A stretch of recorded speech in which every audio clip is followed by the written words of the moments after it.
Hello friends, வணக்கம். வாங்க இன்றைக்கி நம்ம வீடியோவில் சூப்பரான ஒரு biryani variety chicken yellow biryani எப்படி பண்ணுறதுன்னு பார்க்கலாம்.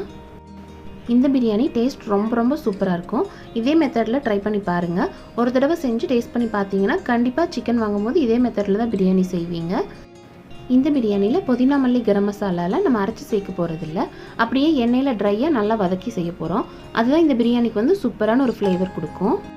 அதோட அரிசி வேகிறதுக்கு நார்மல் வாட்டர் சேர்க்காமல் சிக்கனை வேக வச்சுட்டு அந்த தண்ணியை தான் அரிசி வேகிறதுக்கு ஃபுல்லாக சேர்க்க போகிறோம். இன்றைக்கி நம்ம ப்ரெஷர் குக்கரில் செய்ய போகிறதில்ல, பாத்திரத்தில் செய்யலாம். கேஸ் ஸ்டவ்லேயே தம் போட்டு செய்யலாம். இப்போ நம்ம இதை எப்படி பண்ணுறதுன்னு பார்க்கலாம்.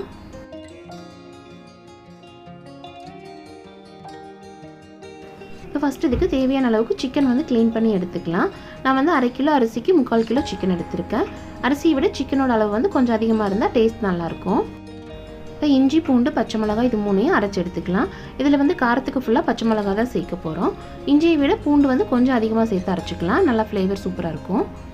இப்போ சிக்கனோட 1 ஸ்பூன் இஞ்சி பூண்டு பச்சை மிளகாய் பேஸ்ட்டு, 2 ஸ்பூன் தயிர், கொஞ்சமாக உப்பு, மஞ்சள் தூள் இது எல்லாத்தையும் சேர்த்து நல்லா கலந்து ஊற வச்சிடலாம். இது குறைஞ்சது 1/2 மணி நேரம் ஊறணும். இந்த மாதிரி ஊற வச்சு செய்யும் போது சிக்கன் வந்து நல்லா சாஃப்ட் ஆயிரும். டேஸ்ட்டும் ரொம்ப சூப்பராக இருக்கும். இது வந்து 1/2 மணி நேரம் ஊறட்டும். இப்போ தாளிக்கிறதுக்கு 3 பெரிய வெங்காயம் நீளமாக கட் பண்ணி எடுத்துக்கலாம். அதோட 1 தக்காளி, இஞ்சி பூண்டு பச்சை மிளகாய் பேஸ்ட் எடுத்துக்கலாம். இப்போ தாளிக்கிறதுக்கு தேவையான கரம் மசாலாலாம் எடுத்துக்கலாம். இதோட அளவு எல்லாமே டீட்டெயிலாக டிஸ்கிரிப்ஷனில் இருக்குது, பாருங்கள். புதினா மல்லி கட் பண்ணி எடுத்துக்கலாம். இது ரெண்டும் சேர்ந்து ஒரு கைப்பிடி அளவுக்கு எடுத்துக்கலாம்.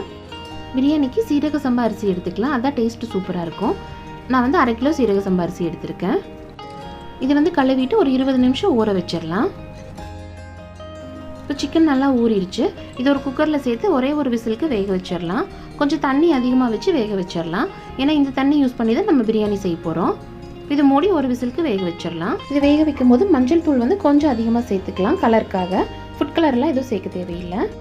இப்போ சிக்கன் வந்து ஒரு 70% நல்லா வெந்துருச்சு. இதில் வந்து இந்த அளவுக்கு தண்ணி இருக்கணும். இந்த தண்ணி தான் பிரியாணிக்கு வந்து சூப்பரான ஒரு டேஸ்ட் கொடுக்கும். இப்போ அரிசியும் 20 நிமிஷம் நல்லா ஊறிடுச்சு. இப்போ நம்ம வந்து தாளிச்சிடலாம். எண்ணெயும் நெய்யும் கலந்து சூடு பண்ணிக்கலாம். இது நல்லா சூடானதும் கரம் மசாலாலாம் சேர்த்து இது நல்லா வாசம் வர வரைக்கும் வதக்கிடலாம். இது ஒரு 1 நிமிஷத்துக்கு மேலே நல்லா வதக்கிடலாம். அப்போ தான் இதோட ஃப்ளேவர் வந்து எண்ணெயில் நல்லா இறங்கும். இது நல்லா வதங்கினதும் புதினா மல்லியை சேர்த்துடலாம். இதுவும் நல்லா எண்ணெயிலேயே வாசம் வர வரைக்கும் வதக்கிடலாம். இதெல்லாம் இந்த அளவுக்கு நல்லா வதங்கினதும் வெங்காயத்தை சேர்த்து வதக்கிடலாம். வெங்காயம் நல்லா ப்ரௌன் ஆகி வர வரைக்கும் வதக்கிடலாம். வெங்காயம் இந்த அளவுக்கு நல்லா வதக்கணும், அப்போ தான் பிரியாணி வந்து நல்லா டேஸ்ட்டாக இருக்கும். இதில் இஞ்சி பூண்டு பச்சை மிளகாய் பேஸ்ட்டு சேர்த்து நல்லா எண்ணெய் பிரிஞ்சு வர வரைக்கும் வதக்கிடலாம்.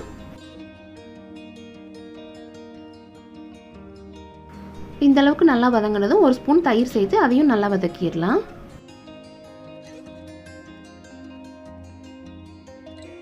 இப்போ தக்காளியை சேர்த்து வதக்கிடலாம். தக்காளி ரொம்ப மசிய வதக்கணும்னு இல்லை. இப்போ தக்காளி வெங்காயமெல்லாம் இந்த அளவுக்கு நல்லா வதங்கினதும் அரிசி வேகிறதுக்கு தேவையான அளவுக்கு தண்ணி சேர்த்துக்கலாம். 1 டம்ளர் அரிசிக்கு 2 டம்ளர் தண்ணி எடுத்துக்கலாம்.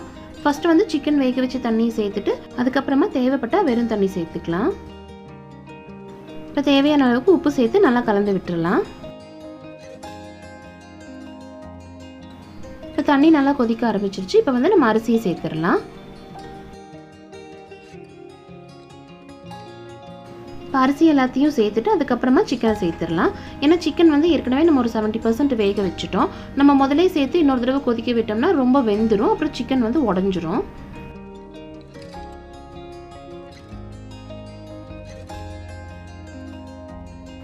இது எல்லாத்தையும் நல்லா ஒரு தடவை கலந்து விட்டுட்டு உப்பு காரமெல்லாம் சரியாக இருக்கான்னு பார்த்துக்கலாம். உப்பு காரம் கொஞ்சம் தூக்கலாக இருக்கணும், அப்போ தான் அரிசி வெந்து வரும்போது கரெக்டாக இருக்கும். இப்போ நம்ம அதை மூடி வைக்கலாம். இடையில ஒரு தடவை ஓப்பன் பண்ணி நல்லா கலந்து விட்டுடலாம். அரிசி வந்து 3/4 வாசி வெந்ததும் தம் போட்டுக்கலாம்.